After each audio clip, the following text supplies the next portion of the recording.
the big thing we worry about with the United States currency. The tendency of a government to want to debase its currency over time there's no system that beats that, and that's got important consequences, and it's very hard to build checks and balances into the system to keep that from happening. The value of currency is a scary thing, and we don't have any great system for beating that. What if I told you that your financial assets are under attack, and the threat has only just begun? The U.S. government is currently $37 trillion in debt, which is more than the total output of the American economy in a single year. That's more than $100,000 owing to each resident. But here's the bad part. To deal with this financial burden, Washington is implementing a policy that might discreetly wipe out half of your wealth over the next 10 years. Do you still feel good about your retirement savings, home equity, and college fund, which you've been building for years? According to Warren Buffett, they are all in grave danger, threatened by a secret power that most Americans fail to recognize until it is too late. It's 2025, inflation headlines are receding, politicians are claiming victory, but Buffett claims it's all a delusion. Below the surface, the government is using the same ancient weapon that has decimated generational wealth throughout history. They are silently killing the dollar.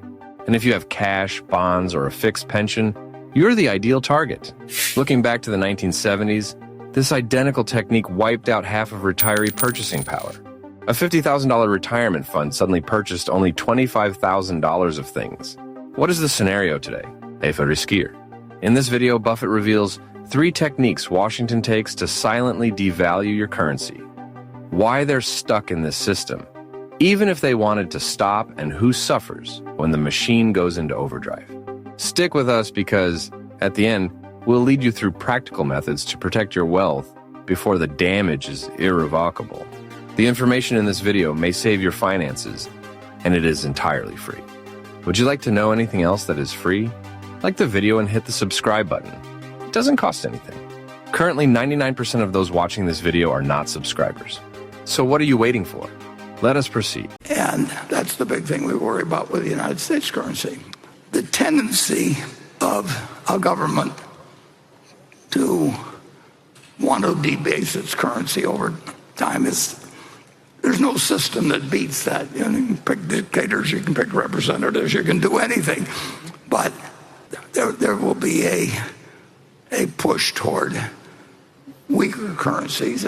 Buffett isn't discussing a market crash or a recession. He's talking about a much slower and more harmful process that slowly erodes your money. Currency debasement, not inflation. Inflation is what you notice, such as increased grocery bills and rents. Currency debasement is more subtle. It is the depreciation of your currency while you are not looking. Inflation is the symptom, while debasement is the sickness. It's like invisible gas in your financial house, colorless, odorless, and poisonous. By the time you realize what's going on, your savings have already been depleted. Buffett's message: just because the economy appears quiet does not mean it is steady. Let's see how this plays out. Economists track the overall supply of money, or M2, which includes cash, checking, and savings accounts. In 2008, M2 was around $7.5 trillion. Today, it's more than $22 trillion. Meanwhile, the actual economy has only doubled in size. That's a huge disconnect. We tripled the number of dollars while merely doubling the quantity of products and services. That disparity is where your wealth vanishes. Things advanced in 2020. The United States increased its money supply by more than 25% in 1 year, the fastest rate in contemporary history. Initially, prices did not increase. However, inflation then surged to levels unseen in almost 40 years. Sure, supply chain concerns and energy shocks had a role, but the influx of fresh money was a huge contributor, and Buffett predicted it. Consider this. You create a cake for 8 people. Suddenly, 16 individuals appear. You do not bake another cake. Instead, you cut smaller servings. Everyone receives something, but each item is worth less. Same cake, more mouths. Same economy, more money. Now ask yourself the fundamental question. If this policy is so detrimental, why do governments continue to implement it? The answer is unsettling. It is not a policy failure, it is the plan. Politicians do not want to raise taxes or reduce spending since both lose them votes. Instead, they create money.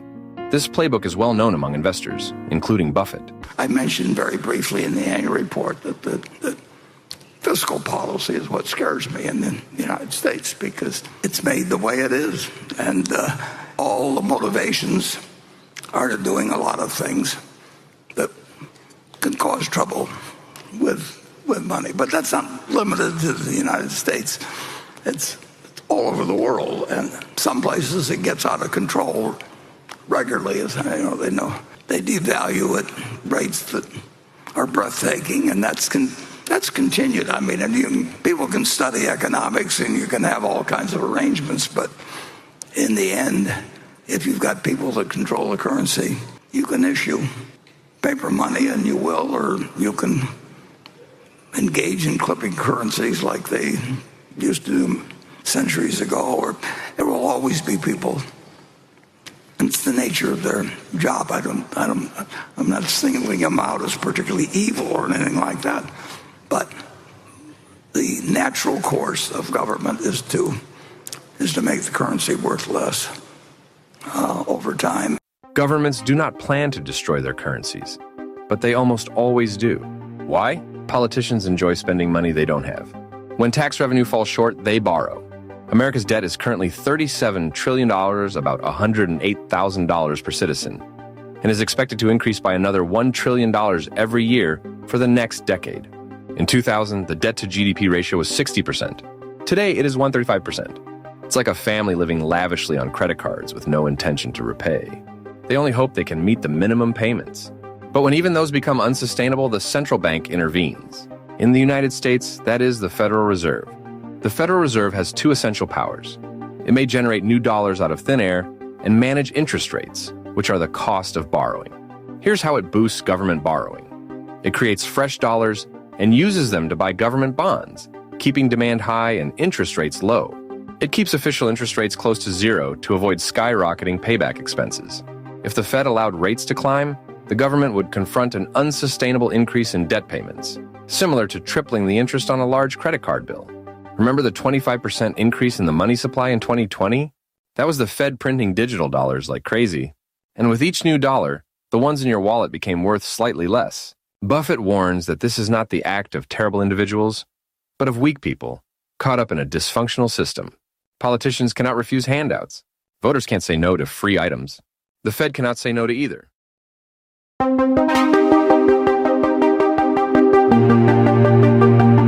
So they print money silently and discreetly until it is too late. It is not limited to the United States either. Japan, Europe, and the United Kingdom are all playing the same perilous game. The race to the bottom is worldwide, and your money is a casualty. The true concern isn't tomorrow's inflation. It's what occurs when people quit trusting the currency entirely. Because when confidence fails, it fails quickly, and it is nearly impossible to recover. And that's got important consequences. And it's very hard to build checks and balances into the system to keep that from happening. We've had a lot of fun here in the last, either the first 100 days or the last 100 days, whatever you want to call it, watching what happens when people try to make sure that they aren't running fiscal risks. And that game isn't over, and it never will be over, in finality. If you look up in search the great inflations of post-World War II, it's just a list that goes on forever, and the same names keep popping up and everything. So the value of currency is a scary thing, and we don't have any great system for beating that.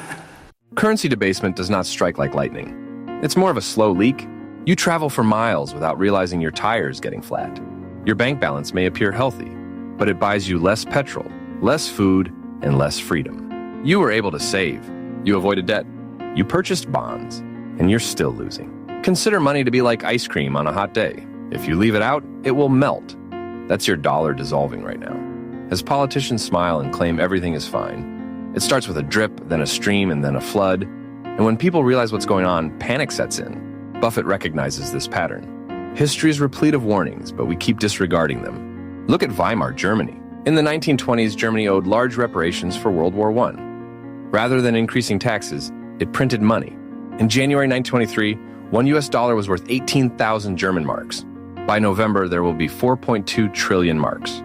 A loaf of bread that cost 250 marks has risen to 200 billion. People were paid twice a day and rushed to spend it before it became worthless. Wheelbarrows of cash purchased a few groceries. Savings that could buy a house one month might not be enough to buy an egg the following month. What caused the collapse? A lack of trust. And once that trust is lost, rehabilitation necessitates a complete reset. Even in the United States, the 1970s demonstrated how unpleasant this can become. In 1971, the United States abandoned the gold standard. Inflation increased from 3% to 12%, and even 14% by 1980. Wages could not keep up. Savers were crushed.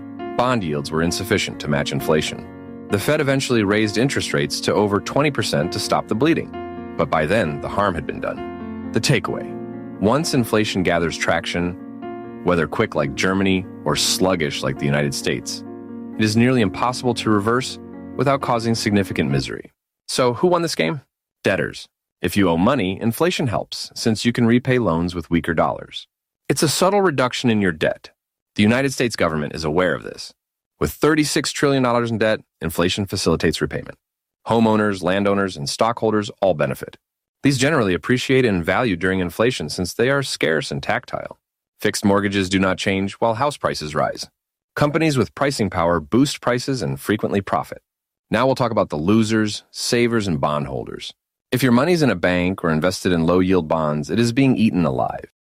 A 2% yield versus 7% inflation equates to a 5% annual loss in actual terms.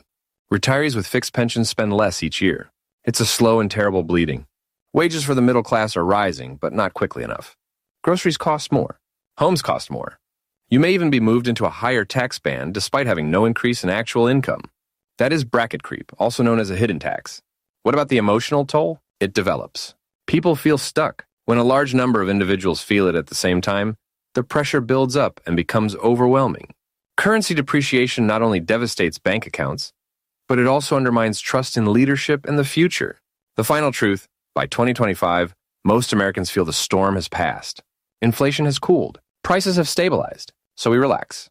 But what about the systemic problems? They are still there. $1 trillion deficits, mounting debt, real interest rates below zero, and a quiet, persistent strategy of allowing inflation to do the dirty work. Buffett's counsel is not to panic, but rather to prepare. He does not predict a collapse tomorrow, but he does caution that we are still playing with fire. And when trust in the dollar slips, everything is jeopardized.